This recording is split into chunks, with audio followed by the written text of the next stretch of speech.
আরপিওতে নেই পিআর, বিদ্যমান পদ্ধতিতেই হবে নির্বাচন। শাপলা প্রতীক না দেওয়ার বিষয়ে ব্যাখ্যা দেবে না ইসি। একটি পক্ষের চাপ দেওয়া হচ্ছে না, দাবি এনসিপির। আগামীর বাংলাদেশ চালাবে রাজনীতিবিদরাই, মার্কিন ব্যবসায়ীদের বিনিয়োগের আহ্বান প্রধান উপদেষ্টার। স্বৈরাচারের উত্থান ঠেকাতে দ্রুত জুলাই সনদ সইয়ের আশা। দেশ বিদেশে হাসিনা পরিবার ও 10 শিল্প গ্রুপের 57,000 কোটি টাকা জব্দ। পাচার হওয়া অর্থ ফেরাতে যৌথভাবে কাজ করছে দুদক, জটিলতা দেখছেন মহাপরিচালক।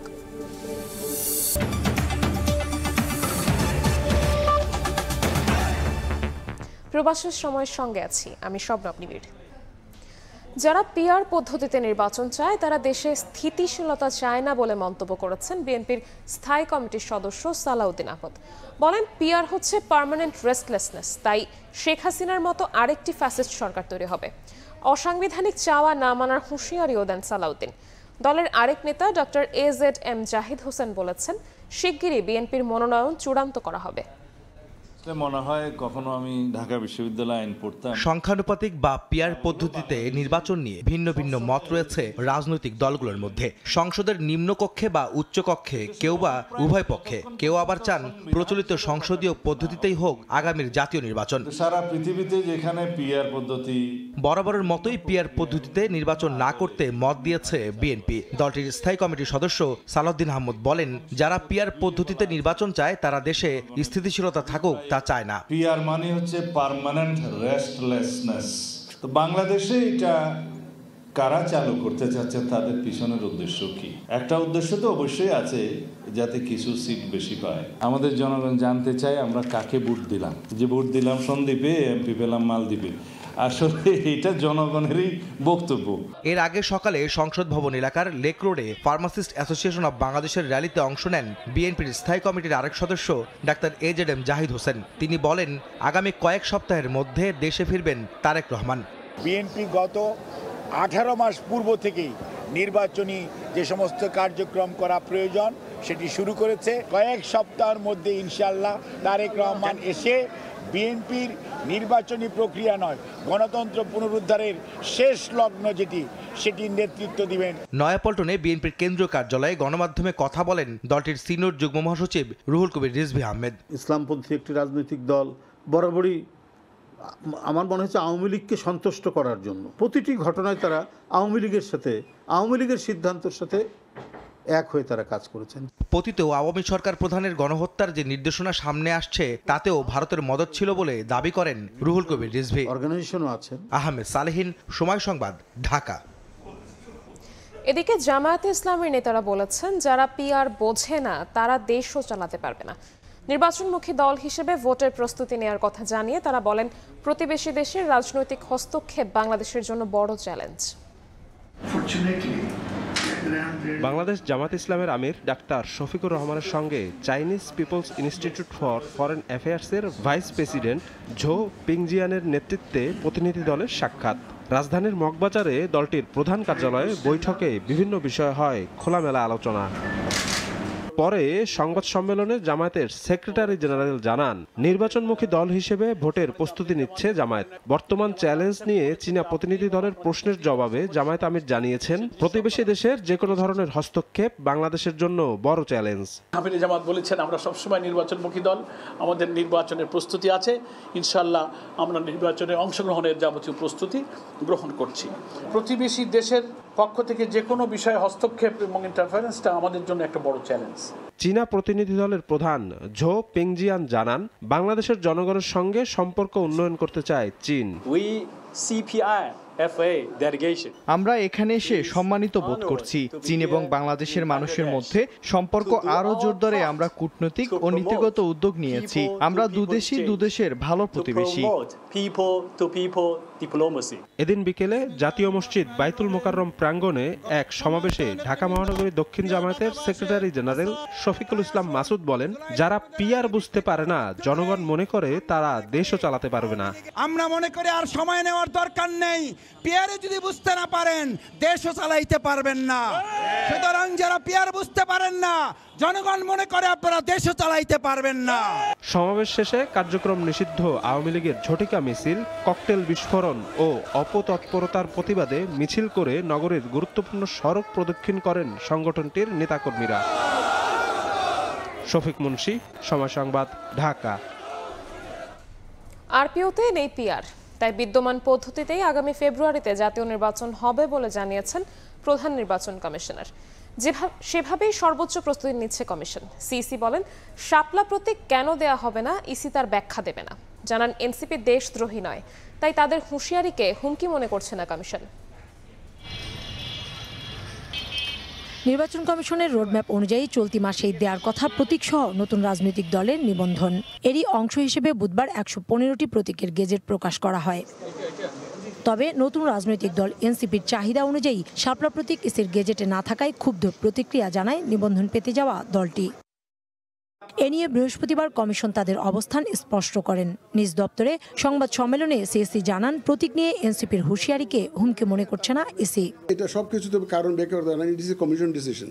রাজনীতিবিদরা অনেক কথা বলেন, এটা ওনাদের বলার অধিকার আছে।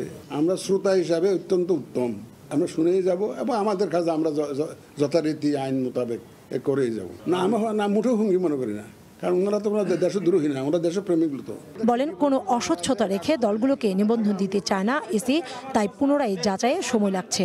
অস্বচ্ছ প্রক্রিয়া কিছু করছি না। যাদেরকে আমরা রেজিস্ট্রেশন দিব তারা সঠিকভাবে পাচ্ছে সেই জিনিসটা নিশ্চিত হতে চাই। এই জন্য কিছু অতিরিক্ত ইনফরমেশন আমাদের কালেক্ট করতে হচ্ছে, এই জন্য 2-1 দিন হয়তো সময় লাগবে। আমাদের নিজস্ব বিভিন্ন পদ্ধতি আছে, সেটা আমার গোয়েন্দা সংস্থার উপর নির্ভর করে কোনো কাজ করছি না। সংসদীয় পদ্ধতিতেই আগামী ত্রয়োদশ জাতীয় সংসদ নির্বাচন হবে জানিয়ে সিএসি বলেন, ফেব্রুয়ারিতে রমজানের আগে নির্বাচন করতে যা দরকার তার সর্বোচ্চ প্রস্তুতি নিচ্ছে কমিশন। আগামী বছর রমজানের আগে ফেব্রুয়ারি মাসে প্রথমার্ধে নির্বাচন করার জন্য যা যা প্রস্তুতি নেওয়া দরকার আমরা জোরে নিচ্ছি। পিআরটা তো আর পিওতে তো নাই, আইন না বদলাইলে তো পারি না আমি। সব দল ভোটের আগেই সমঝোতায় আসবে বলেও আশাবাদী সিএসি। আসন্ন ত্রয়োদশ জাতীয় সংসদ নির্বাচনের দিনক্ষণ এবং পদ্ধতি নিয়ে রাজনীতির মাঠ যখন উত্তাল, ঠিক তখনই প্রধান নির্বাচন কমিশনার জানিয়ে দিলেন, ভোট হবে আগের পদ্ধতিতেই। আর ফেব্রুয়ারির শুরুতে এবং রমজানের আগেই ভোট নেওয়ার জন্য সর্বোচ্চ প্রস্তুত নির্বাচন কমিশন। কাউসারা চৌধুরী কুমু, সময় সংবাদ, ঢাকা। আইনগত বাধা না থাকলেও নির্বাচন কমিশন একটি পক্ষের চাপে এনসিপিকে শাপলা প্রতীক দিচ্ছে না বলে অভিযোগ করেছেন এনসিপির মুখ্য সংগঠক সার্জিস আলম। বৃহস্পতিবার বিকেলে মৌলভীবাজারে দলটির বিভিন্ন ইউনিটের নেতাদের সঙ্গে মতবিনিময় সভায় একথা বলেন সার্জিস। শাপলার ক্ষেত্রে আমাদের আলাদা অপশন আছে কিনা, আমরা তো আলাদা অপশন দিয়েছি। আমরা সাদা শাপলা দিয়েছি, লাল শাপলা দিয়েছি। যদি একান্তই তাদের অনেক বেশি কষ্ট হয়ে যায়, কিন্তু এটা সবচেয়ে দুঃখের কথা, অভ্যুত্থান পরবর্তী বাংলাদেশে একটা স্বাধীন প্রতিষ্ঠান, কোনো আইনগত বাধা না থাকার পরও আমরা মনে করি অন্য কোনো চাপের কারণে তারা এটা দেওয়ার মতো সাহস করতে পারছে না। প্রভাবিত হয়ে ইনজাস্টিস হবে না। আমরা আশা করছি শাপলা প্রতীক সংযুক্ত করা হবে এবং আমরা সেটা মার্কা হিসেবে পাবো। রাজনীতিবিদরাই আগামীর বাংলাদেশ চালাবে, যুক্তরাষ্ট্রের বিনিয়োগকারীদের জানালেন প্রধান উপদেষ্টা doctor Mohammad Yunus. US Bangladesh business council আয়োজিত অনুষ্ঠানে সফর সঙ্গী বিএনপি, জামায়াত ও এনসিপি নেতাদের পরিচয় করিয়ে দেন সরকার প্রধান।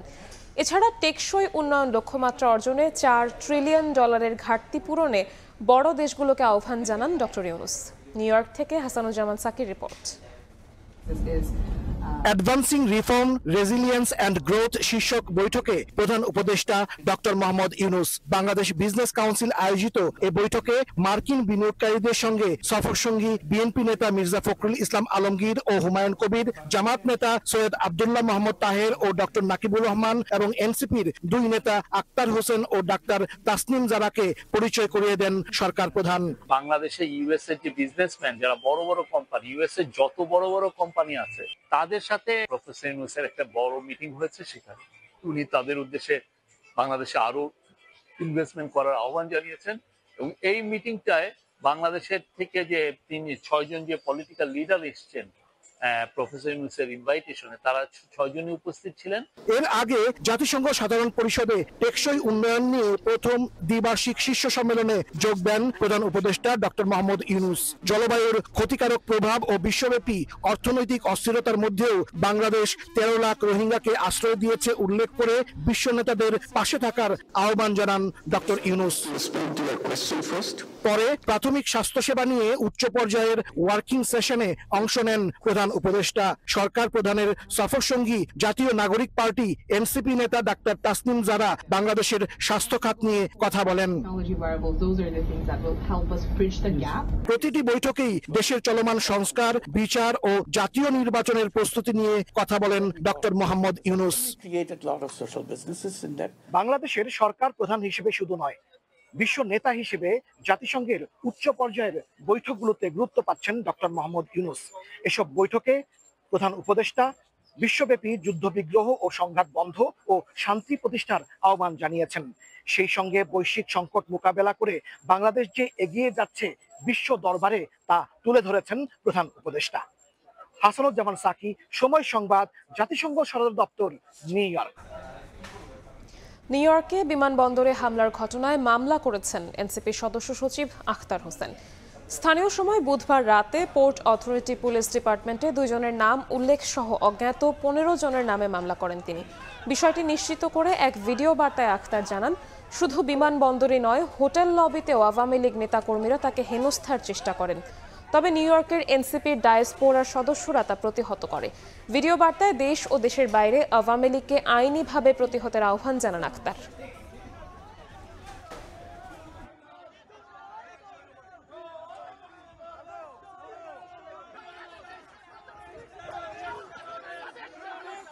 এয়ারপোর্টের হামলার পরে আজ সন্ধ্যাবেলা আওয়ামী সন্ত্রাসীরা আবার হোটেল লবিতে এসেছিল হামলা করার উদ্দেশ্যে, এবং সে সময় যুক্তরাষ্ট্রে অবস্থানরত এনসিপির সদস্যরা এবং আবার শুভাকাঙ্ক্ষীরা তারা তাদেরকে প্রতিহত করেন এবং পুলিশের সঙ্গে যোগাযোগ করেন। যারা সেই দিন আমাদের উপরে হামলা করেছিল এবং হত্যার চেষ্টা করেছিল, ডেথ থ্রেট দিয়েছিল, তাদের ব্যাপারে আমরা এখানে মামলা দায়ের করেছি এবং একই সাথে ইউএস পুলিশকে আমরা এই বিষয়টা অবহিত করেছি যে যারা এই ঘটনাগুলো যুক্তরাষ্ট্রে ঘটাচ্ছেন তারা বাংলাদেশে নিষিদ্ধ এমন একটি সংগঠনের সঙ্গে জড়িত। রাজনীতিতে নারীর প্রতিনিধিত্ব বাড়াতে বল এখন দলগুলোর কোর্টে। এ বিষয়ে ঐকমত্য কমিশন অনেক চেষ্টা করলেও কোনো ফল আসেনি। রাজধানীতে এক আলোচনায় একথা বলেন কমিশন সদস্য বদিউল আলম মজুমদার। জাতীয় পার্টির মহাসচিব বলেন, ঐকমত্য কমিশনে অনেক দলেরই প্রতিনিধিত্ব নেই। অন্তর্ভুক্তিমূলক না হওয়ায় টেকসই হবে না ঐকমত্য।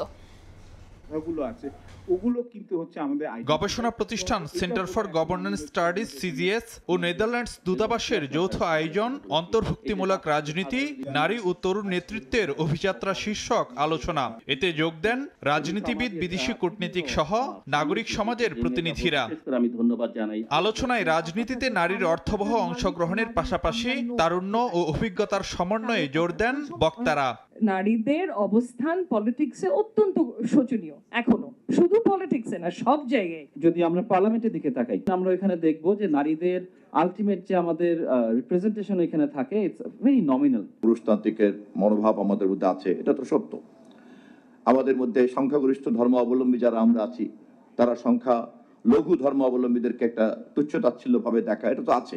এ সময় কেবল রাষ্ট্রীয় পর্যায়েই নয়, দলগুলোর ভেতরেও সংস্কারের তাগিদ দেন রাজনীতিকরা। রাজনৈতিক দলগুলোর সংস্কারটা খুবই প্রাধান্য দেওয়া উচিত, তা না হলে কিন্তু আমরা যতই আলোচনা করি আমরা সেইভাবে নারীদের সামনে নিয়ে আসতে পারবো না। 3 জন ছাত্র প্রতিনিধি, কিন্তু কোনো ছাত্রী প্রতিনিধি আমরা দেখি নাই। অর্থাৎ এই সরকারের গঠন থেকে শুরু করে এখনো পর্যন্ত সরকার আসলে বৈষম্য উৎপাদন করছে। যে ঐক্যমত কমিশনটা হচ্ছে, স্যার এখানে আছেন, ওখানেও তো অনেক বড় বড় দলের রিপ্রেজেন্টেশন নাই, আমাদের নাই, আরো অনেক দলের নাই। তো ওই ঐক্যমতটা কি ইনক্লুসিভ হলো, টেকসই হলো? ওটা টিকবে না, এটা টেকসই হবে না, হওয়ার কোনো নজির নাই পৃথিবীতে, ওটা চাপিয়ে দেওয়া হবে। অনুষ্ঠানে ঢাকায় নিযুক্ত নেদারল্যান্ডসের রাষ্ট্রদূত বলেন, গণতন্ত্রকে এগিয়ে নিতে আলোচনার বিকল্প নেই। To listen to each other and really to understand what are the views from different other parties, from young people, from women groups, from for marginalized groups. Dialogue should be a real dialogue. রাজনীতিতে নারীর প্রতিনিধিত্ব বাড়ানোর আলোচনা কমিশনে ফয়সালা না হওয়ায় দলগুলোর কাছে যাওয়ার পরামর্শ দেন কমিশন সদস্য Badiul Alam Majumdar. The ball is in the political parties court. আপনারা যারা এই নারীর প্রতিনিধিত্ব বাড়াতে চান, যে we need to go to the political parties and we need to convince them. পাঁচবার একাধিকবার আমরা এটা আলোচনা করেছি, কিন্তু we got no higher. Unfortunately patriarchy has won. ঐক্যমত্য কমিশনের কার্যক্রমে প্রধান উপদেষ্টা হস্তক্ষেপ করেননি বলেও স্পষ্ট করেন বদিউল আলম মজুমদার। ফারুক ভিয়া, রবিন, সময় সংবাদ, ঢাকা। জুলাই আগস্টে কুষ্টিয়ায় 7 জনকে হত্যা মামলায় জাসদ নেতা হাসানুল হক ইনুর বিরুদ্ধে 8 অভিযোগ আমলে নিয়েছেন আন্তর্জাতিক অপরাধ ট্রাইব্যুনাল। 29 সেপ্টেম্বর তাকে হাজির করতে বলা হয়েছে।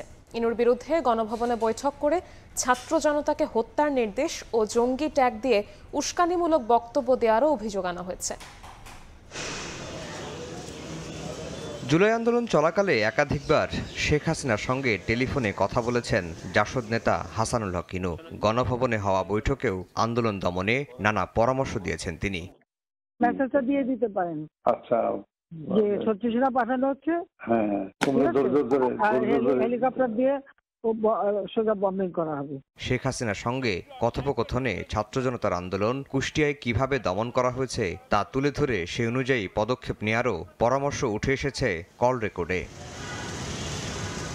বৃহস্পতিবার সকালে জাসদ নেতা হাসানুল হক ইনুর বিরুদ্ধে মানবতাবিরোধী অপরাধের মামলায় 8টি অভিযোগ দাখিল করে প্রসিকিউশন। বলা হয়, গণভবনে বৈঠক করে আন্দোলন দমনে আইন শৃঙ্খলা বাহিনীকে সরাসরি গুলির পরামর্শ, ছাত্র জনতাকে জঙ্গি ট্যাগ দিয়ে গণমাধ্যমে উস্কানিমূলক বক্তব্য দিয়েছিল জাসদ নেতা হাসানুল হক ইনু। স্থানীয় এসপি এবং তার দলীয় ক্যাডার বাহিনীকে বিভিন্ন ধরনের নির্দেশনা দিতেন। শেখ হাসিনাকে সরকারের আইন শৃঙ্খলা বাহিনী, যুবলীগ, ছাত্রলীগ সহ বিভিন্ন সশস্ত্র ক্যাডারদেরকে বিভিন্ন ধরনের অপরাধ সংগঠনে উস্কানি দিয়েছিলেন। ইনুর সঙ্গে শেখ হাসিনার 3টি ফোনালাপ এদিন ট্রাইব্যুনাল 2-এ শোনানো হয়। পরে ইনুর বিরুদ্ধে আনুষ্ঠানিক অভিযোগ আমলে নেয় বিশেষ আদালত। 29 সেপ্টেম্বর তাকে হাজির করার নির্দেশ দেওয়া হয়। শেখ হাসিনার ভাষায় রণক্ষেত্রের সহযোদ্ধা হাসানুল হক ইনুর বিরুদ্ধে 8টি চার্জের অভিযোগ আমলে নিয়েছেন। এদিন ট্রাইব্যুনাল 1-এ চাংখারপুলের 6 জনকে হত্যা মামলায় সাক্ষ্য দিয়েছেন একজন পুলিশ কনস্টেবল। ওই দিন কারা গুলির নির্দেশ দিয়েছিল, কারা গুলি করেছে জবানবন্দিতে তা বর্ণনা করেন প্রসিকিউশনের 17তম এই সাক্ষী। তিনি ট্রাইব্যুনালে সাক্ষ্য প্রদান করেছেন যে তাকে তার ঊর্ধ্বতন কর্তৃপক্ষ এই মামলার আসামিরা ছাত্র জনতার উপরে গুলি করার নির্দেশ প্রদান করেছিলেন, কিন্তু তিনি গুলি করেননি। চাংখারপুলের এই হত্যা মামলায় সাক্ষ্য দেওয়ার কথা রয়েছে জুলাই আন্দোলনের অন্যতম সমন্বয়ক আসিফ মাহমুদ, সজীব ভুইয়ার। আফজাল হোসেন, সময় সংবাদ, ঢাকা। শেখ হাসিনা পরিবার সহ 10 শিল্প গ্রুপের দেশ বিদেশে 57,000 কোটি টাকা জব্দ করেছে বাংলাদেশ ব্যাংকের গোয়েন্দা শাখা BFIU। এর মধ্যে পাচার হওয়া 10,500 কোটি ফেরাতে কাজ করছে দুদক সহ অন্যান্য প্রতিষ্ঠান। তবে আওয়ামী শাসনামলে পাচার হওয়া অর্থ ফেরানো সময় সাপেক্ষ ও জটিল বলে মনে করেন দুদক মহাপরিচালক আক্তার হোসেন। গণঅভ্যুত্থানের পর বিগত সরকারের সময় ব্যাংক খাত দখল করে অর্থ লুটের অভিযোগে এস আলম গ্রুপের বিরুদ্ধে অনুসন্ধানের নামে দুদক। BFIU এর নথি বিশ্লেষণ করে দুদকের তথ্য বলছে 4 ব্যাংক থেকেই এস আলম গ্রুপ সহ সংশ্লিষ্ট প্রতিষ্ঠান 1,78,000 কোটি টাকা আত্মসাৎ করেছে।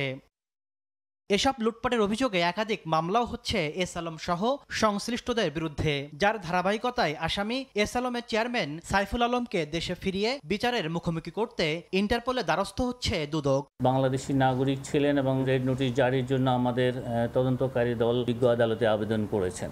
এস আলম গ্রুপের মতো 10টি ব্যবসায়ী প্রতিষ্ঠানের বিরুদ্ধে দুদক, সিআইডি ও BFIU এর সমন্বয়ে টাস্ক ফোর্সের মাধ্যমে তাদের সম্পদ পাচারের খোঁজ চলছে।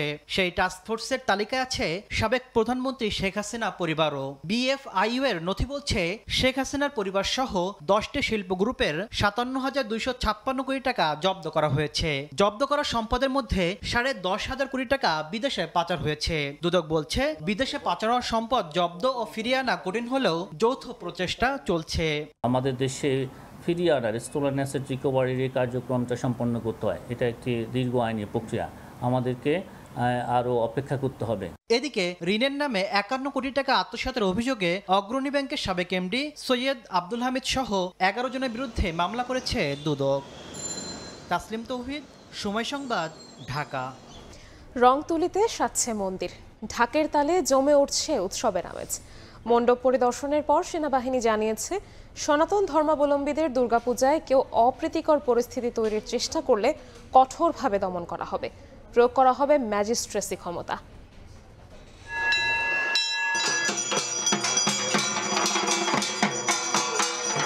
দুর্গোৎসবের আমেজে মুখরিত মন্দির পাড়া, আর ভক্তদের নিরাপত্তায় মাঠে সেনাবাহিনী। মন্দিরের প্রবেশপথ, সিসিটিভি ক্যামেরা, স্বেচ্ছাসেবকদের অবস্থান সবকিছুই খতিয়ে দেখেন সেনা সদস্যরা। শারদীয় দুর্গোৎসব নির্বিঘ্নে পালনে টহল ও নজরদারি বাড়িয়েছে সেনাবাহিনী। বৃহস্পতিবার সকালে রাজধানীর কাবাডি স্টেডিয়াম ক্যাম্পে সমন্বয় সভার আয়োজন করে বাংলাদেশ সেনাবাহিনীর 9ম পদাতিক ডিভিশনের 15 ইস্ট বেঙ্গল মেকানাইজড। এতে অংশ নেন পুরোহিত, পূজা উদযাপন পরিষদ ও মন্দির পরিচালনা কমিটির সদস্য, police, RAB, fire service, answer সহ আইন শৃঙ্খলা বাহিনীর সদস্যরা। সভায় মণ্ডপ কেন্দ্রিক নানা সমস্যা ও শঙ্কার কথা তুলে ধরেন মন্দির সংশ্লিষ্টরা। খুব জাম থাকে, আমি আশা করবো এখানে এই পূজার 5 দিনের জন্য স্পেশাল ট্রাফিক দাও। কুমারী পূজার সময় মায়েরা অধিক থাকে এবং সে সময় নিরাপত্তা বিধান করা আমাদের পক্ষে দুঃসাধ্য হবে এবং যে কোনো একটা অকারেন্স হলে এটা আমাদের জন্য খুব বিব্রতকর অবস্থা হয়ে যাবে। আমরা মনে করেছিলাম 5ই আগস্টের পর আমরা মন্দিরটা ফিরে পাবো, কিন্তু 5ই আগস্টের পরের দিনই সেখানে আবার মন্দিরের চূড়াটা পুরাটা ভেঙে ফেলছে। শারদীয় দুর্গাপূজায় কেউ অপ্রীতিকর পরিস্থিতি তৈরির চেষ্টা করলে কঠোর হস্তে তা দমনের হুঁশিয়ারি দিয়েছে সেনাবাহিনী। আমরা যে বিষয়গুলো নিয়ে কাজ করব সেগুলোকে যাতে একটা সুতার মধ্যে বাঁধতে পারি বা একটা রশির মধ্যে বাঁধতে পারি, যাতে আমাদের কোনো অংশ লুজ বা আনফিট না থাকে, যেটা সুযোগ কোনো স্বার্থান্বেষী মহল নিতে পারে এবং একটা পরিস্থিতি ঘোলাটে করার চেষ্টা করতে পারে। অনুপ্রবেশ ঠেকাতে তল্লাশি জোরদারের পাশাপাশি মণ্ডপের আশপাশে দোকানপাট না বসানোর আহ্বান জানান সেনা কর্মকর্তা। কোনো ব্যক্তি বা কেউ এমন কোনো সুযোগ না দেয় যে নিজস্ব বিশৃঙ্খলা সৃষ্টি হয়। দিন মোহাম্মদ সাব্বির, সময় সংবাদ, ঢাকা। 9 মাস বন্ধ থাকার পর আগামী 1 নভেম্বর থেকে পর্যটকদের জন্য খুলে দেওয়া হচ্ছে প্রবাল দ্বীপ সেন্ট মার্টিন। বৃহস্পতিবার বিকেলে সচিবালয়ে বেসামরিক বিমান পরিবহন ও পর্যটন উপদেষ্টা শেখ বশিরউদ্দিন একথা জানিয়েছেন। বাংলাদেশের একমাত্র প্রবাল দ্বীপ সেন্ট মার্টিনের পরিবেশ ও জীববৈচিত্র্য রক্ষায় গত 1 ফেব্রুয়ারি থেকে পর্যটকদের যাতায়াত বন্ধ রাখে অন্তর্বর্তী সরকার। এ নিয়ে নানা মহলে চলে আলোচনা সমালোচনা। অবশেষে পর্যটকদের জন্য সেন্ট মার্টিন খুলে দেওয়ার ঘোষণা দিলেন বেসামরিক বিমান পরিবহন ও পর্যটন উপদেষ্টা শেখ বশিরউদ্দিন। বিশ্ব পর্যটন দিবস উদযাপন উপলক্ষে বৃহস্পতিবার সচিবালয়ে সংবাদ সম্মেলনে উপদেষ্টা বলেন, সেন্ট মার্টিন ভ্রমণ নিয়ন্ত্রণে একটি সফটওয়্যার তৈরি করা হয়েছে। নভেম্বর থেকে 4 মাসের জন্য সেন্ট মার্টিন খুলে দেওয়া হবে, তবে শুধু জানুয়ারি এবং ফেব্রুয়ারি মাসে সেখানে রাত যাপন করতে পারবেন পর্যটকরা। এটাকে রেগুলেট বা কন্ট্রোল করার জন্য আমরা একটা সফটওয়্যার তৈরি করেছি, যার সাথে পরিবহন ব্যবস্থাকে সংশ্লিষ্ট করে এটাকে নিয়ন্ত্রণ করা হবে। বাণিজ্যের উদ্দেশ্য কখনো আমার জীববৈচিত্র্য পরিবেশের ঊর্ধ্বে না। এদিকে বিমানবন্দরের 3rd টার্মিনাল খুলে দেওয়ার সার্বিক কার্যক্রম পর্যালোচনা হচ্ছে জানিয়ে উপদেষ্টা বলেন, বিদেশি নির্মাণ কোম্পানি এখনো হস্তান্তর না করায় এটি কবে খুলে দেওয়া সম্ভব হবে সেটি নিশ্চিত নয়। এটা যে শুধু আমাদের যাত্রী পরিবহনের সেবার উন্নতিকরণ তাও না, এখানে আমাদের একটা অর্থনৈতিক স্বার্থও জড়িত। যত দ্রুত করা যায়, দুঃখজনকভাবে আপনারা যে সুনির্দিষ্ট একটি তারিখ চাচ্ছেন আমাদের কাছে, এটা আমাদের কাছে এই মুহূর্তে উপস্থিত নাই।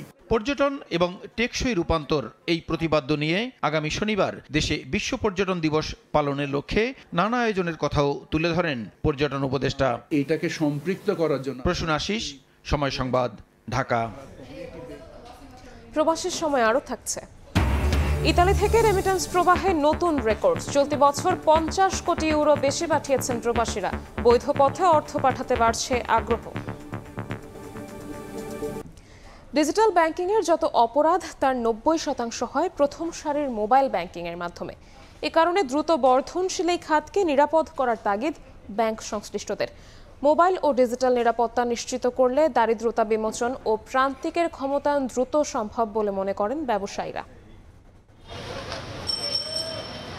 2011 সালে শুরু হওয়া মোবাইল ব্যাংকিং সার্ভিস এখন ব্যবহার করছে দেশের 54% মানুষ, আর ইন্টারনেট ব্যাংকিং করেন 44%। তবে গ্রাম ও প্রান্তিকের মানুষ অধিকাংশই এজেন্ট ব্যাংকিং এর উপর নির্ভরশীল, যাদের ডিজিটাল ব্যাংকিং এর আওতায় আনা গেলে গতি পাবে অর্থনীতি। তবে সেখানে নিরাপত্তা অন্যতম প্রশ্ন বলে মনে করে নিয়ন্ত্রক প্রতিষ্ঠান, ব্যবসায়ী ও আইনশৃঙ্খলা বাহিনী। যত ধরনের প্রতারণা হচ্ছে এর 90% হচ্ছে এই বিকাশের মাধ্যমে। কাউন্টার সিকিউরিটি এটাও কিন্তু আপনাকে দিতে হবে। আমরা বলছি অনেক সময়, যেমন বিকাশকে বলছি যে আপনি 6 মাস পর পর কাস্টমারের রিনিউ করেন, 3 মাস পর পর করেন। ডিসিসিআই আয়োজিত এক আলোচনায় নারীর ক্ষমতায়ন ও দারিদ্রতা নিরসনে মোবাইল ব্যাংকিং এর গুরুত্ব তুলে ধরেন আলোচকরা। সম্ভাবনাময় খাতটি ব্যবস্থাপনাগত ত্রুটি দূর করার পরামর্শ উঠে আসে বৈঠকে। ডিজিটাল সার্ভিসকে আরও সাশ্রয়ী করতে হবে, ফাইন্যান্সিয়াল ও ডিজিটাল লিটারেসি বাড়াতে হবে এবং কনজিউমার প্রোটেকশন ও সাইবার সিকিউরিটি শক্তিশালী করতে হবে। ব্যাংকিং সিস্টেমে যত ফ্রড হয়েছে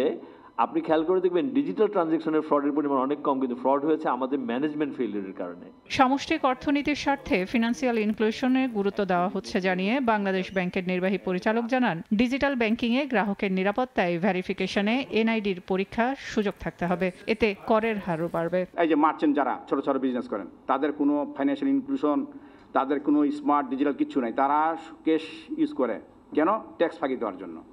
সত্যি কথা বলতেছি আর কি। এই জিনিসটা অ্যাড্রেস করতে হবে। এছাড়া সরকার ও নিয়ন্ত্রক প্রতিষ্ঠানগুলোকে একসঙ্গে কাজ করার পাশাপাশি ব্যাংকগুলোর প্রযুক্তি নিরাপত্তা বাড়ানোর উপর জোর দেন আলোচকরা। Huge trust deficit. Selia Sultana, Somoy Sangbad, Dhaka.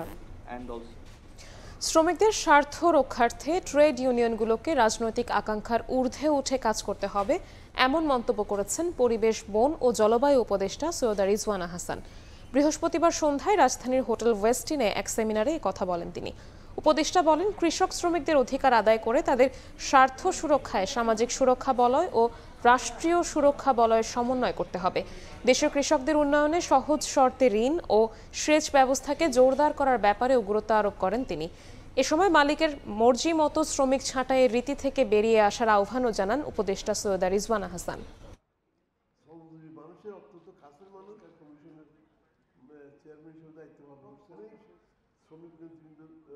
আমরা যেন নারী শ্রমিকদের কথা আলাদা করে ভাবি, আমরা যেন শিশু শ্রমের বিরুদ্ধে অবস্থান নেই, আমরা সত্যিকার অর্থে জাস্ট ট্রানজিশনে যাই, যেই জাস্ট ট্রানজিশনে আমি এমন কোনো কাজ করতে একজনকে বাধ্য করব না যা আমি নিজে কখনো করব না। গাজীপুরের কোনাবাড়িতে ঝুটের গুদামের আগুন নিয়ন্ত্রণে এসেছে। আগুন পুরোপুরি না নিভলেও আর ছড়ানোর আশঙ্কা নেই বলে জানিয়েছে ফায়ার সার্ভিস। ফায়ার সার্ভিসের 7টি ইউনিটের প্রায় 3.5 ঘন্টার চেষ্টায় আগুন নিয়ন্ত্রণে আসে। বৃহস্পতিবার রাত 8:15টার দিকে নগরের আমবাগ এলাকায় ঝুটের গুদামে ধোঁয়া দেখতে পান স্থানীয়রা। পরে আগুন ছড়িয়ে পড়ে আশপাশের একাধিক গুদামে। খবর পেয়ে আগুন নিয়ন্ত্রণে কাজ শুরু করে ফায়ার সার্ভিসের 4টি ইউনিট। আগুনের তীব্রতা বাড়তে থাকায় পরবর্তীতে যুক্ত হয় আরও 2টি ইউনিট। পরিস্থিতি নিয়ন্ত্রণে যোগ দেয় সেনাবাহিনী ও বিজিবি। পরে রাত 12টার দিকে আগুন নিয়ন্ত্রণে আসে। প্রাথমিকভাবে আগুনের কারণ জানা যায়নি। এ ঘটনায় হতাহতের কোনো খবর পাওয়া যায়নি।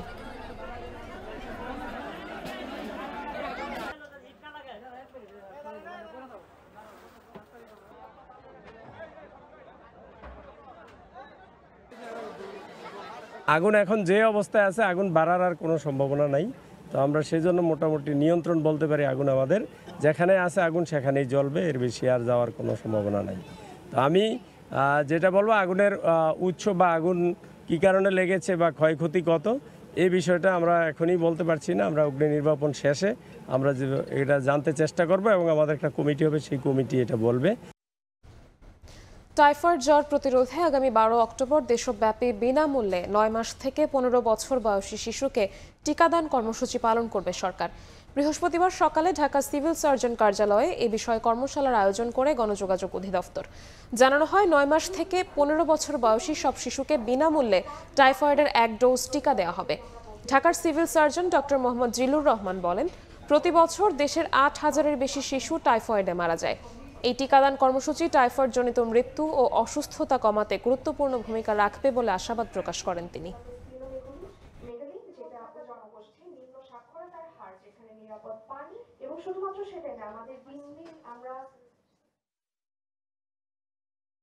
যারা স্কুলে মিসিং হবে, মানে কোনো কারণে ঈদ ইতালি থেকে এবছর রেকর্ড পরিমাণ রেমিটেন্স পাঠিয়েছেন প্রবাসী বাংলাদেশিরা। গেল বছরের তুলনায় চলতি বছর অন্তত 50 কোটি ইউরো বেশি রেমিটেন্স পাঠানো হয়েছে বলে জানিয়েছে এক্সচেঞ্জ হাউসগুলো। ইতালি থেকে হাসান মাহমুদের তথ্যচিত্র রিপোর্ট। ইতালিতে বর্তমানে 2 লাখের বেশি বাংলাদেশির বসবাস, যাদের অধিকাংশই বিভিন্ন ব্যবসার সঙ্গে জড়িত। দেশে থাকা পরিবারের জন্য আয়ের বেশিরভাগ অংশই বাংলাদেশে পাঠিয়ে থাকেন প্রবাসীরা। সম্প্রতি মুদ্রার বিনিময় হার ঊর্ধ্বমুখী হওয়ায় রেমিটেন্সের পালে লেগেছে হাওয়া। বৈধ পথে অর্থ পাঠাতে আগ্রহী হয়ে উঠেছেন বাংলাদেশিরা। ইতালির কেন্দ্রীয় ব্যাংকের তথ্য অনুযায়ী 2024 সালের প্রথম 3 মাসে বাংলাদেশে এসেছে 29 কোটি 13 লাখ ইউরো, আর 2025 সালের প্রথম 3 মাসে অঙ্ক বেড়ে দাঁড়িয়েছে 39 কোটি 65 লাখ ইউরো। অর্থাৎ 1 বছরের ব্যবধানে রেমিটেন্সের পরিমাণ 10 কোটির বেশি ইউরো বেড়ে দাঁড়িয়েছে। প্রবাসী ব্যবসায়ীরা বলছেন, গত বছরের তুলনায় চলতি বছরে কমপক্ষে 50 কোটি ইউরো বেশি রেমিটেন্স এসেছে বাংলাদেশে। এ ধারা অব্যাহত থাকলে ইতালির ইতিহাসে রেমিটেন্স প্রবাহের নতুন রেকর্ড সৃষ্টি হবে বলে মনে করছেন তারা। বাংলাদেশের বিনিময় হার বৃদ্ধির কারণে সকল প্রবাসীরা এখন বৈধভাবে টাকা পাঠাচ্ছে। সেই ক্ষেত্রে আমাদের সকল মানি ট্রান্সফারগুলি আগের তুলনায় অনেক বৃদ্ধি পরিমাণ টাকা রেমিটেন্স পাঠাচ্ছে বাংলাদেশে। রেকর্ড সংখ্যক 146 টাকা ছিল, এখন এটা আশেপাশেই আছে এবং রেট দিন দিন বৃদ্ধি পাচ্ছে। বছর শেষে আশা করি আরও বাড়বে এটা, কারণ নতুন নতুন অনেক লোক আসতেছে বাংলাদেশ থেকে, তারা কাজ করতেছে, তাদের পরিবারকে টাকা পাঠাচ্ছে। বৈধ পথে রেমিটেন্স প্রবাহী বাড়াতে 2.5% প্রণোদনা দিয়ে আসছে সরকার। ফলে হুন্ডির মাধ্যমে অবৈধ পথে টাকা পাঠানো অনেকটাই বন্ধ হয়ে গেছে বলে মনে করেন সংশ্লিষ্টরা। দেশের বৈদেশিক মুদ্রার রিজার্ভ বাড়াতে এখন রেমিটেন্সই সবচেয়ে কার্যকর উৎস হয়ে উঠেছে। সময় সংবাদ, ইতালি। মালদ্বীপে ভ্রমণরত বাংলাদেশিদের জন্য বিশেষ সতর্কতা জারি করেছে দেশটির বাংলাদেশ হাইকমিশন। বিক্রির উদ্দেশ্যে গার্মেন্টস সামগ্রী, মাদকদ্রব্য, রান্না করা খাবার নিয়ে দেশটিতে প্রবেশ না করতে বলা হয়েছে এক বিজ্ঞপ্তিতে। এসব সামগ্রী মালদ্বীপে কঠোরভাবে নিয়ন্ত্রিত হওয়ায় ভ্রমণের সময় তার সঙ্গে রাখলে বিপুল পরিমাণ জরিমানা সহ সর্বোচ্চ 25 বছর পর্যন্ত কারাদণ্ডের বিধান রয়েছে। খন্দকার ওমর ফারুকের তথ্য ছবিতে বিস্তারিত। প্রতি মাসে মালদ্বীপ ভ্রমণ করেন অনেক বাংলাদেশি। এবার দেশটিতে ভ্রমণে যাওয়া বাংলাদেশিদের জন্য সতর্কতা জারি করা হয়েছে। বুধবার স্থানীয় সময় রাতে দেশটির বাংলাদেশ হাইকমিশনের পক্ষ থেকে এ বিষয়ে একটি বিজ্ঞপ্তি প্রকাশ করা হয়। মালদ্বীপের ভ্রমণের সময় বিক্রির উদ্দেশ্যে গার্মেন্টস সামগ্রী, মাদকদ্রব্য কিংবা রান্না করা খাবার বহন করা থেকে বিরত থাকতে বলা হয়েছে বিজ্ঞপ্তিতে। এসব সামগ্রী দেশটিতে কঠোরভাবে নিয়ন্ত্রিত হওয়ায় ভ্রমণের সময় তার সঙ্গে রাখলে বিপুল পরিমাণ জরিমানার পাশাপাশি সর্বোচ্চ 25 বছর পর্যন্ত কারাদণ্ডের বিধান রয়েছে। পাসপোর্টের তথ্যে ভুল কিংবা জাতীয় পরিচয়পত্র বা জন্ম সনদের সঙ্গে মিল না থাকায় দেশে গিয়ে এসব সংশোধন করে পুনরায় মালদ্বীপে এসে বিমানবন্দরে বিপাকে পড়ছেন অনেকে। এই পরিস্থিতি এড়াতে দেশে গিয়ে পাসপোর্টের তথ্য পরিবর্তন না করার পরামর্শ দেওয়া হয়েছে হাইকমিশনের পক্ষ থেকে। যখন আপনারা বাংলাদেশ থেকে মালদ্বীপে আসবেন, এখানকার এয়ারপোর্টের কিছু বিধিনিষেধ রয়েছে বা এখানকার যে আইন কানুন যেগুলো রয়েছে সেগুলো আপনাদেরকে জানতে হবে এবং সেগুলো মেনে চলতে হবে। বিড়ি, সিগারেট বা তামাক জাতীয় যে পণ্যগুলি আছে সেগুলো আপনারা আনবেন না। এটি যদি আপনারা নিয়ে আসেন তাহলে এখানে অধিক পরিমাণে আপনারা কিন্তু জরিমানা এবং অন্যান্য শাস্তির আওতায় চলে আসবেন। নিজেদের নিরাপত্তা নিশ্চিতের পাশাপাশি দেশের সুনাম রক্ষায় মালদ্বীপ ভ্রমণে দায়িত্বশীল আচরণ করার অনুরোধ করেছে হাইকমিশন। সময় সংবাদ, মালদ্বীপ। আকস্মিক বৃষ্টি প্রথমে আতঙ্ক তৈরি করলেও শেষ পর্যন্ত তৃতীয়ার দুপুরের পর থেকে কলকাতার মণ্ডপগুলোতে উপচে পড়া ভিড় চোখে পড়ে। বিশেষ করে শিশু আর তরুণ তরুণীদের ভিড় নজর কাড়ে। প্রতি বছরের মতো এবারও তারকাদের দিয়ে প্যান্ডেল উদ্বোধনে দেখা গেছে কলকাতা ও মুম্বাইয়ের তারকাদের। বিস্তারিত সুব্রত আচার্যের প্রতিবেদনে।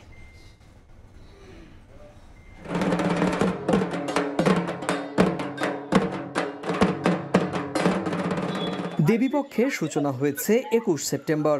সেই হিসেবে বৃহস্পতিবার তৃতীয়াতেই শহরের বিভিন্ন মণ্ডপে দর্শনার্থীর ঢল নামে।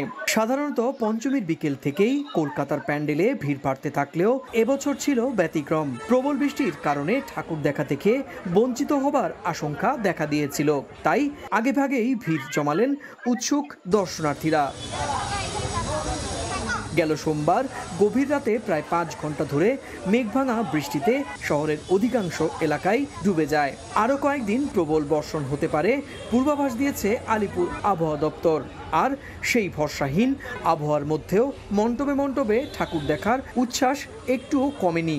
সবে শুরু হলো আমাদের, এখন অব্দি দেশপ্রিয় পার্ক গেছি, বন্ধ পেয়েছি, খুব আনন্দ হচ্ছে। চাইছি ওয়েদারটা পুরো পুজোতে এরকম থাকুক, ভালো থাকুক, সবাই আনন্দ করুক। পুজোটা এমন একটা জিনিস যে রোজ বেরোনোর ইচ্ছা করে আর রোজ বেরোতে হয়ও। আপাতত তো এখন বৃষ্টি হচ্ছে না, রোদ আছে, সেই জন্যই আমরা বেরিয়েছি। আজকে ওয়েদারটা খুব ভালো আছে, তো চলে এলাম আমরা ঠাকুর দেখতে। এদিকে প্রতিবারের মতো এবারও তারকাদের দিয়ে প্যান্ডেল উদ্বোধনে দেখা গেছে কলকাতা ও মুম্বাইয়ের সেলিব্রিটিদের। পূজা আয়োজকরা বলছেন বৃষ্টি সামান্য বিঘ্ন ঘটালেও আয়োজন থেমে নেই। ফোরাম ফর দুর্গা উৎসব কমিটির হিসেব অনুযায়ী শুধু কলকাতাতেই প্রায় 3000 মণ্ডপে পূজার আয়োজন চলছে। এরই মধ্যে কয়েকটি মণ্ডপে বৃষ্টিতে ক্ষতি হলেও মেরামতের কাজও চলছে দ্রুত গতিতে। কলকাতা ছাড়াও এবছর রাজ্য জুড়ে প্রায় 45,000 মণ্ডপে দুর্গাপূজা হচ্ছে। হিন্দু পঞ্জিকা মতে আগামী 28 সেপ্টেম্বর মহাষষ্ঠীর মধ্য দিয়ে দেবীর আগমন ঘটবে মর্তে। সুব্রত আচার্য, সময় সংবাদ, কলকাতা। সহিংস আন্দোলনের পর থমথমে পরিস্থিতি বিরাজ করছে ভারতের কেন্দ্রশাসিত অঞ্চল লাদাখে। সতর্ক অবস্থানে রয়েছে নিরাপত্তা বাহিনী। শহর জুড়ে জারি করা হয়েছে কারফিউ। সহিংসতার জন্য বিরোধী দল কংগ্রেসকে দায়ী করেছে ক্ষমতাসীন বিজেপি। দলটির দাবি, বিক্ষোভকারীদের মধ্যে কংগ্রেসের এক কাউন্সিলরকে দেখা গেছে। বুধবার পূর্ণাঙ্গ রাজ্যের দাবিতে সহিংস বিক্ষোভে নিহত হন 4 আন্দোলনকারী। আহত হয়েছেন আরও 90 জন।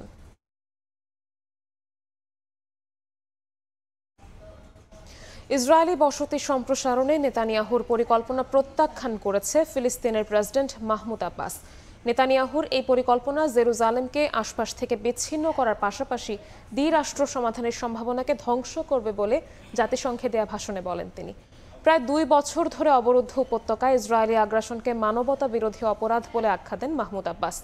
ভবিষ্যতে গাজা শাসনে হামাসের ভূমিকা থাকবে না বলেও জানান ফিলিস্তিনের প্রেসিডেন্ট। স্থানীয় সময় বৃহস্পতিবার নিউ ইয়র্কে জাতিসংঘের 80তম অধিবেশনের 3য় দিন ভার্চুয়ালি ভাষণ দেন ফিলিস্তিনের প্রেসিডেন্ট মাহমুদ আব্বাস। অভিযোগ করে বলেন, প্রায় 2 বছর ধরে গণহত্যা ও ধ্বংসযজ্ঞ চালাচ্ছে ইসরায়েল। ভাষণে আব্বাস বলেন, ফিলিস্তিনে ইসরায়েলি বসতি সম্প্রসারণ পরিকল্পনা পশ্চিম তীরকে 2 ভাগে বিভক্ত করবে। এতে দখলকৃত জেরুজালেমকে আশপাশ থেকে বিচ্ছিন্ন করার পাশাপাশি দ্বিরাষ্ট্র সমাধানের সম্ভাবনাকেও ধ্বংস করবে। 2023 সালের 7 অক্টোবর হামাসের হামলারও নিন্দা জানান মাহমুদ আব্বাস। ভবিষ্যতে গাজার শাসন কার্যে সংগঠনটির কোনো ভূমিকা থাকবে না বলেও স্পষ্ট করেন। গাজার প্রশাসনিক কমিটির কাছে ফিলিস্তিন রাষ্ট্রের পূর্ণ দায়িত্ব দেয়া এবং জাতিসংঘের তত্ত্বাবধানে বেসামরিকদের সুরক্ষা নিশ্চিতেরও দাবি জানান মাহমুদ আব্বাস। গাজা যুদ্ধ বন্ধ, শর্তহীন মানবিক সহায়তা প্রবেশ নিশ্চিত, দুপক্ষের সব জিম্মি ও বন্দির মুক্তি, দখলদার বাহিনীর সম্পূর্ণ প্রত্যাহারের আহ্বান জানান ফিলিস্তিনি প্রেসিডেন্ট। অধিবেশনে ফিলিস্তিনকে রাষ্ট্র স্বীকৃতি দেয় যুক্তরাজ্য, কানাডা, অস্ট্রেলিয়া, পর্তুগাল সহ অন্যান্য দেশকে ধন্যবাদ জানান আব্বাস। কৃতজ্ঞতা প্রকাশ করেন ফিলিস্তিনি জনগণের স্বাধীনতা ও ন্যায্য অধিকারের পক্ষে আওয়াজ তোলা প্রতিটি গোষ্ঠীকেও। এবারে জাতিসংঘ ভাষণে যোগ দিতে ফিলিস্তিনি প্রেসিডেন্ট মাহমুদ আব্বাসকে যুক্তরাষ্ট্র ভিসা না দেয়ায় ভার্চুয়ালি ভাষণ দেন তিনি। মৌসুমী সাথী, সময় সংবাদ। আন্তর্জাতিক অপরাধ আদালতের জারি করা গ্রেপ্তারি পরোয়ানার কারণে যুক্তরাষ্ট্রে যেতে ভিন্ন রুট ব্যবহার করেছেন ইসরায়েলের প্রধানমন্ত্রী বেনিয়ামিন নেতানিয়াহু। জাতিসংঘের সাধারণ অধিবেশনে যোগ দিতে যুক্তরাষ্ট্রের উদ্দেশ্যে যাত্রা করেছেন তিনি। তবে ইউরোপের কয়েকটি সদস্য দেশগুলোর আকাশসীমা ব্যবহারের ঝুঁকি থাকায় তিনি বিকল্প রুট নিতে বাধ্য হন, কেননা সেসব দেশ চাইলে বিমান অবতরণ করিয়ে তাকে গ্রেপ্তার করতে পারত। সাধারণত তেল আবিব থেকে যুক্তরাষ্ট্রগামী ফ্লাইট ইউরোপের কয়েকটি দেশ অতিক্রম করে, কিন্তু ইসরায়েলি প্রধানমন্ত্রী বেনিয়ামিন নেতানিয়াহুর এবারের যুক্তরাষ্ট্র যাত্রায় স্বাভাবিক রুট বাদ দিয়ে উড়োজাহাজটি উড়েছে ভিন্ন পথে, জিব্রাল্টার প্রণালী ঘুরে ভূমধ্যসাগরের উপর দিয়ে। বলা হচ্ছে আন্তর্জাতিক অপরাধ আদালতের জারি করা গ্রেফতারি পরোয়ানার কারণে ভিন্ন যাত্রাপথ বেছে নেন নেতানিয়াহু। ফ্লাইট ট্র্যাকিং ওয়েবসাইটগুলো জানিয়েছে গ্রিস ও ইতালির আকাশসীমা অল্প সময়ের জন্য ব্যবহার করা হলেও ফ্রান্স ও স্পেনের আকাশ পুরোপুরি এড়িয়ে গেছে ইসরায়েলি বিমানটি। এ কারণে ফ্লাইটের জ্বালানি খরচ ও সময় দুই বেড়ে যায়। নিরাপত্তার কারণে সাংবাদিক ও নেতানিয়াহু দলের কয়েকজন সদস্যও এই সফরে সঙ্গী হননি। আন্তর্জাতিক অপরাধ আদালত গত বছর নেতানিয়াহুর বিরুদ্ধে যুদ্ধাপরাধ ও মানবতার বিরুদ্ধে অপরাধের অভিযোগে গ্রেফতারি পরোয়ানা জারি করে। ইউরোপের সদস্যগুলোর আকাশসীমা ব্যবহারের ঝুঁকি থাকায় তিনি বিকল্প রুট নিতে বাধ্য হন, কেননা এসব দেশ চাইলে বিমান অবতরণ করিয়ে তাকে গ্রেফতার করতে পারত। এর আগে জুলাইয়ে যুক্তরাষ্ট্র সফরের সময় নেতানিয়াহু স্বাভাবিক রুটে ইউরোপের কয়েকটি দেশের আকাশসীমা ব্যবহার করেছিলেন, কিন্তু এবার পরিস্থিতি বদলেছে। অভিযোগ আর গ্রেফতারি পরোয়ানার চাপের মধ্যেই তাকে ভিন্ন পথে যেতে হলো, যা আন্তর্জাতিক অঙ্গনে নতুন আলোচনার জন্ম দিয়েছে। ইয়াসিন মোহাম্মদ জিসান, সময় সংবাদ। বিসিবি নির্বাচনে নিজের কাউন্সিলরশিপ বাতিলের শঙ্কায় তামিম ইকবাল। একটি পক্ষকে দুর্বল করতে নির্বাচন প্রভাবিত করে 15টি ক্লাবকে খসড়া ভোটার তালিকা থেকে বাদ দেওয়া হয়েছে বলে অভিযোগ তুলেছেন তিনি। তার কাউন্সিলরশিপের আপত্তি শুনানিতে অংশ নিয়ে মন্তব্য করেন তামিম। সময় যত ঘনিয়ে আসছে, একের পর এক জটিলতা বাড়ছে বিসিবি নির্বাচন ঘিরে। বিতর্ককে সঙ্গী করে খসড়া ভোটার তালিকা প্রকাশ করা হয়েছে। সেই তালিকা নিয়ে আপত্তির শুনানি ছিল এদিন। 30টি সশরীরে এবং 8টি ইমেইলের মাধ্যমে আপত্তি জানানো হয়।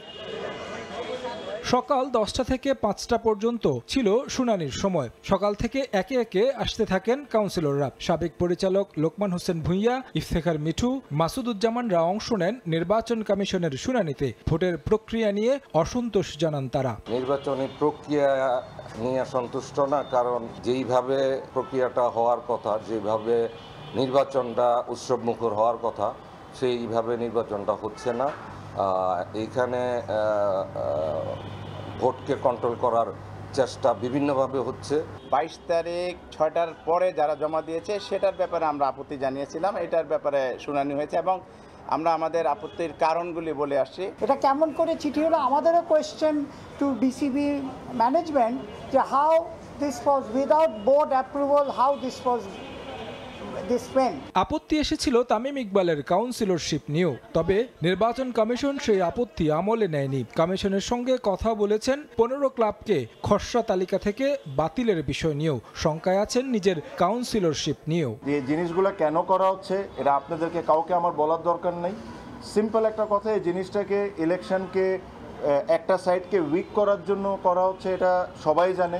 হ্যাঁ, আমার কথা হলো যে আমাদের এত খারাপ সময় এসে গেল যে জিতার জন্য বা নিজের ইচ্ছা পূরণ করার জন্য আপনারা 300টা ক্রিকেটারের লাইফের সাথে আপনারা খেলা শুরু করলেন। ক্রিকেট বোর্ডের ইতিহাসে কোনো দিন এত নোংরামি আমরা কোনো সময় দেখিনি যে আমার অফিসিয়ালি রিটায়ারমেন্ট ঘোষণা করতে হবে।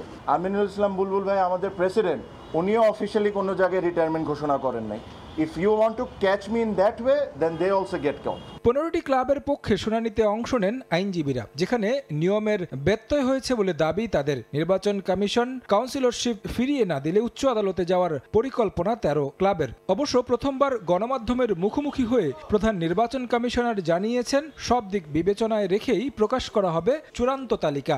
15টা ক্লাব সম্পর্কে যে অভিযোগ, সেই অভিযোগের উপরে আজকে লয়াররা শুনানি করেছেন, ক্লাবের মালিকরা, কাউন্সিলররা সবাই শুনানি করেছেন।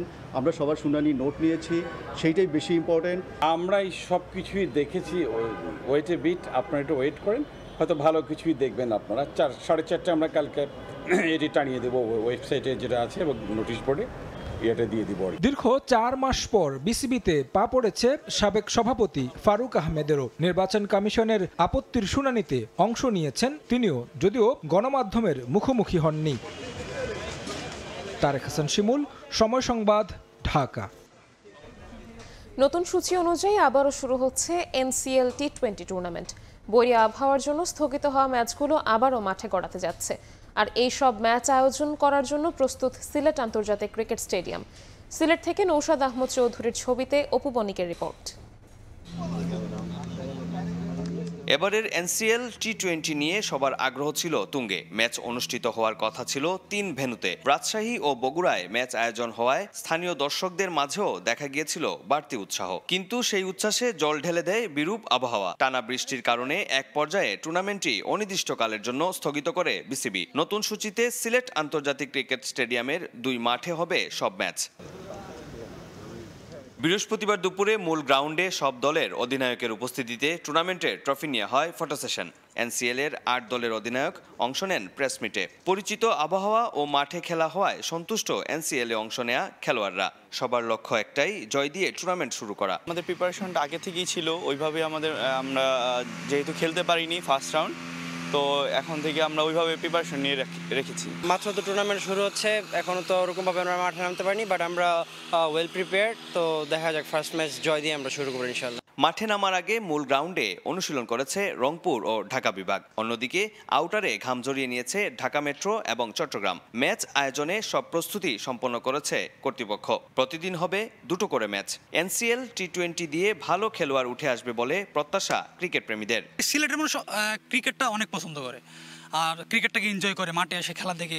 আশা করি ভালো একটা টুর্নামেন্ট হবে। সবকিছু মিলিয়ে আমার কাছে বেশ ভালো মনে হচ্ছে এবারকার আসর, এবং দর্শকরা যদি আসেন আসলে প্রচারণা ভালোভাবে হয়, তাহলে আমি মনে করি একটা জমজমাট টুর্নামেন্ট হবে। প্রত্যাশা থাকবে যারা এই সুযোগ আছে, প্লেয়াররা এই সুযোগ পেয়েছে, তারা আরো ভালো করে খেলাধুলা করে এটা পারফর্ম করার জায়গা, সেখানে ভালো করে পারফর্ম করতে পারে, তাহলে জাতীয় দলে যাওয়ার একটা চান্স আছে। অতীতের সব রেকর্ড ভঙ্গ করে আগামীতে যেন আরো সুন্দরভাবে এনসিএল সিলেটে খেলা হয়, যেটা দেখে আমরা অনুপ্রাণিত এবং দর্শকরা অনুপ্রাণিত হয়, এবং আগামী দিনে আমাদের ব্যাংক সব ব্যাংকগুলো যেন এগুলো কাজে আর উৎসাহী হয়।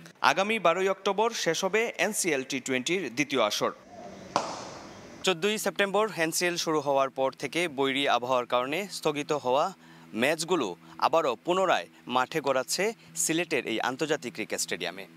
সবকিছু ঠিক থাকলে আগামীকাল থেকেই বল মাঠে গড়াচ্ছে। এ নিয়ে রয়েছে ক্রিকেট প্রেমীদের মধ্যে দারুণ উন্মাদনা। দেখা যাবে সিলেটের এই মাঠে কীরকম পারফরমেন্স করে এই 8টি দল। সিলেট আন্তর্জাতিক ক্রিকেট স্টেডিয়াম থেকে অপু বণিক, সময় সংবাদ।